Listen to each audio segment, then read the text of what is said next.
چلے اسی تنخواہ میں سے جب بندہ بڑے بیٹے کی شادی کر کے بہو بیاہ کے لے آئے تو پھر بھی کام چلتا ہے، اور جب اس بیٹے کو اللہ بچے عطا کر دے تو اسی گھر میں، اسی آنگن میں، اسی چھت کے نیچے کام چلتا ہے، تو پھر تو مان جانا کہ چلانے والا تو نہیں، چلانے والا کوئی اور ہے۔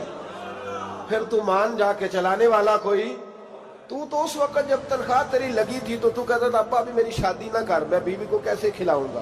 تو وہی شخص ہے جس کی چھت کے نیچے پھر 1.5 درجن پوتے بھی پل رہے اور گزارا ان کا بھی ہو رہا ہے۔ تو رزق کا ذمہ کس کا ہے؟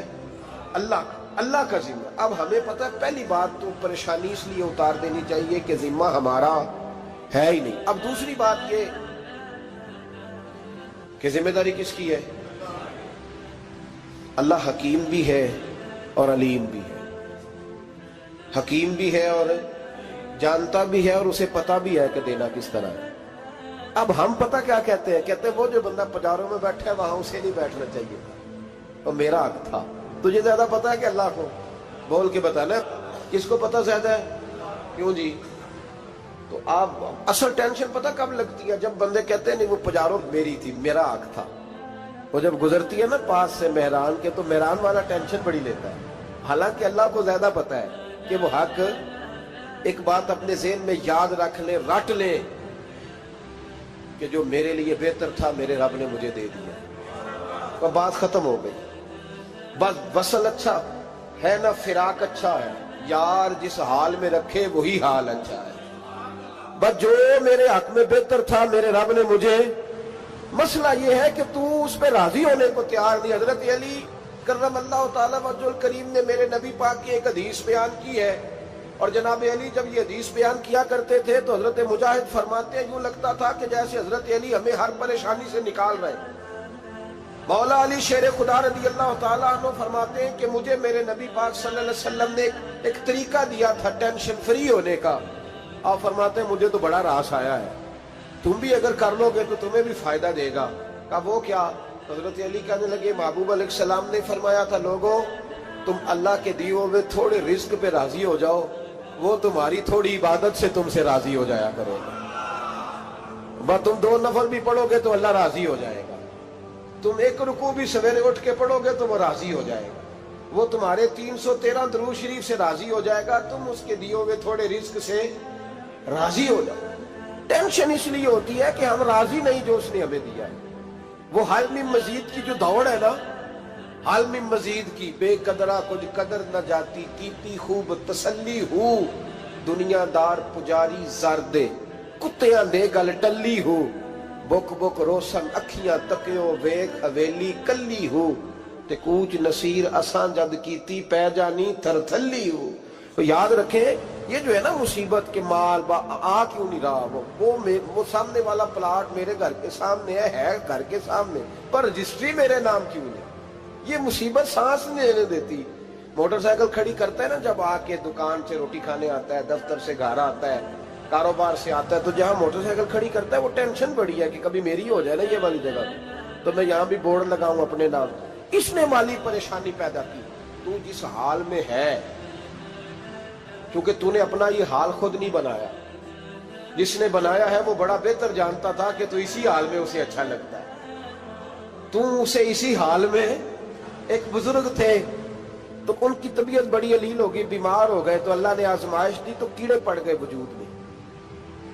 ایک کیڑا یہاں سے کھا رہا تھا، اللہ والے بڑے راضی رہتے ہیں اس کی رضا پہ، تو کیڑا یہاں کھا رہا تھا تو نیچے گر گیا، تو بابا جی نے اٹھا کے پھر وہاں رکھ لیا، کہنے لگے جب اس نے تیری ڈیوٹی مجھے کھانے کی لگائی ہے تو میں اس بات پہ راضی ہوں، تو نیچے کیوں گرتا ہے؟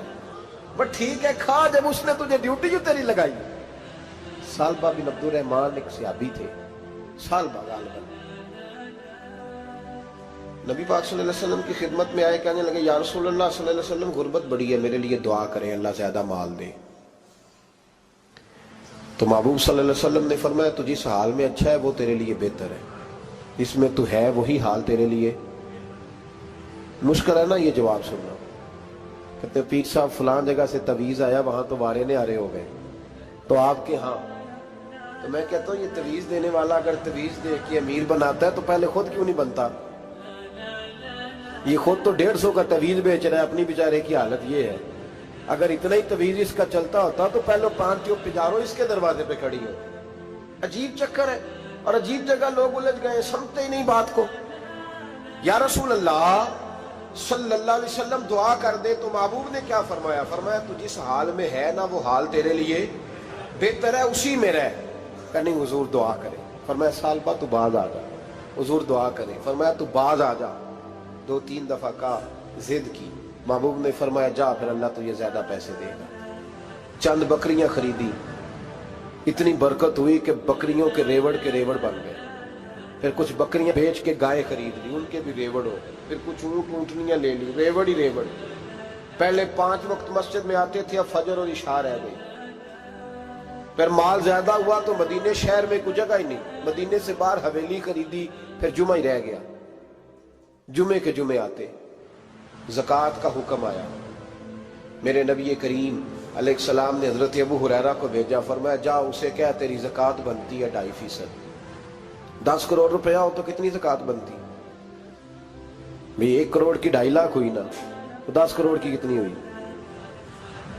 تو بڑی مصیبت ہے جب بینک سے میسج آتا ہے نا کہ 25 لاکھ نکل گیا تیرے اکاؤنٹ سے، بہت بڑی مصیبت، بڑی ٹینشن ہوتی ہے۔ ایک صاحب میرے پاس آئے، ان کی زمین اچانک مہنگی ہو گئی، اچانک پہلے کچھ 15-16 لاکھ کی ایکڑ زمین تھی، پھر وہ کروڑ کی ہو گئی۔ تو میرے پاس آئے، کہنے لگے وہ 10 کروڑ روپے بنتے ہیں تو زکوٰۃ، تو میں نے کہا آپ نے کیا کیا؟ زری زمین پہ عشر آتا ہے، اس پہ زکوٰۃ نہیں آتی، تو آپ نے کیا کیا؟ کہنے لگے وہ کچھ سوسائٹی کے رول کے مطابق میں نے فائلیں وغیرہ لے لی ہیں، اب میں نا کبھی موقع آئے گا تو ان کو بیچوں گا۔ تو میں نے کہا اب تو آپ کا یہ مال ہو گیا بزنس کا، تو اب تو اس پہ زکوٰۃ آئے گی۔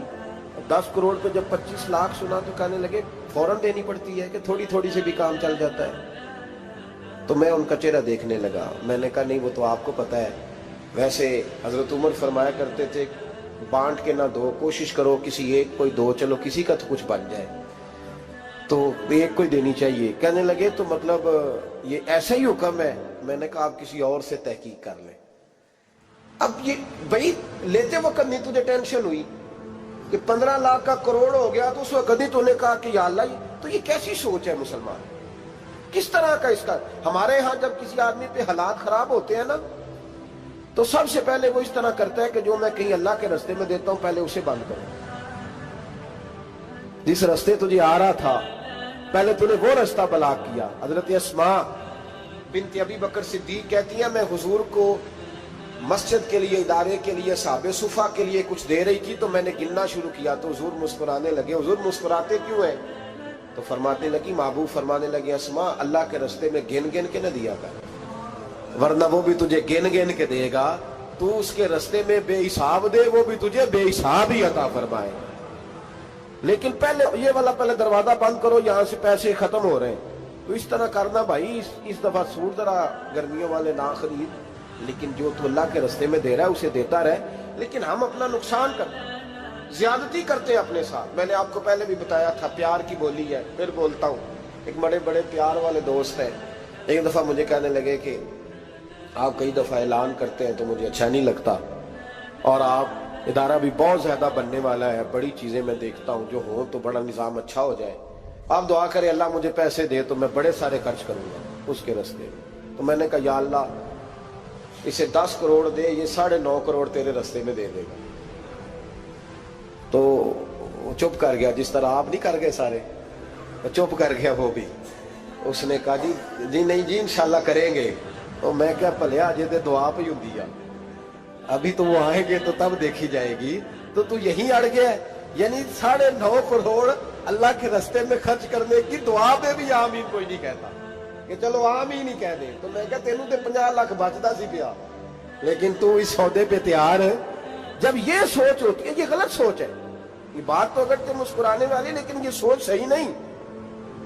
حضرت عثمان غنی رضی اللہ تعالیٰ عنہ کہتے ہیں جس وقت نبی پاک صلی اللہ علیہ وسلم نے اعلان کیا نا جنگ کے موقع پر کہ 800 سپاہیوں کا خرچہ چاہیے، کہتے ہیں میرے پاس 600 کا تھا۔ یہاں ایک روایت میں حضور نے 1000 کا اعلان کیا تو میرے پاس 800 کا تھا۔ جب 2-3 دفعہ نبی پاک نے اعلان کیا تو کہتے ہیں میں نے کھڑے ہو کے کہا یا رسول اللہ پورا 800 میری طرف سے۔